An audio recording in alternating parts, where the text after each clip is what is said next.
sa panibago nating tutorial. Sa video na ito, pag-aaralan natin ang End of the World by Ariana Grande. At para updated ka sa mga bago pa nating tutorial, don't forget to subscribe. Okay, simulan na natin. Ang kapo natin ay sa 3rd fret. Ang mga chords na gagamitin natin ay G, B7, E, A minor, at D.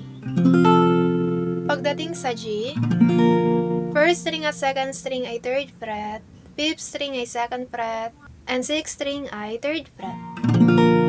Next ay B7. First string at 3rd string ay 2nd fret, 4th string ay 1st fret, and 5th string ay 2nd fret. Pero pwede rin ganito yung B. Ito lang yung gagamitin natin para mas madali. Yung B7. And then next ay E. 3rd string ay 1st fret, and then 4th string at 5th string ay 2nd fret. Next ay A minor. 2nd string ay 1st fret, and then 3rd string at 4th string ay 2nd fret. Next ay D. 1st string ay 2nd fret, 2nd string ay 3rd fret, and 3rd string ay 2nd fret. Pagdating naman sa strumming pattern, down lang yung gagamitin natin sa verse. And then pagdating sa pre-chorus at chorus, ang gagamitin na natin ay down, down, down, up. Sa G, down, down, down, up. And then B7, down, down, down, up. Pagdating sa E, dalawang beses na mauulit. Down, down, down, up, down, down, down, up. A minor, ganun lang din.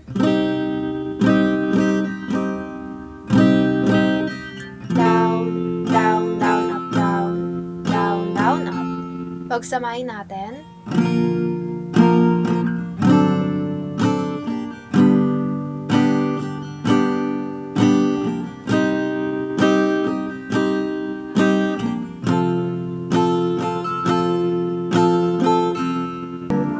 How can I tell if I'm the right relationship? Aren't you supposed to know that? Feel it in your bones and know that.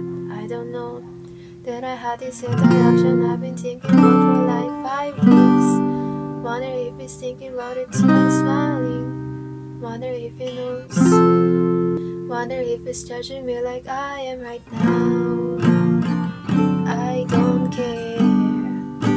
I'd rather tell the truth and make it worse for you.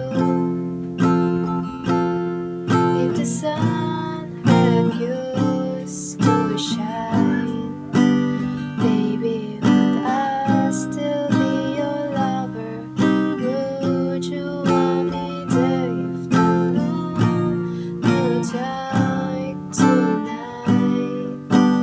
And if it all ended tomorrow, would I be the one on your mind? Your mind, your mind.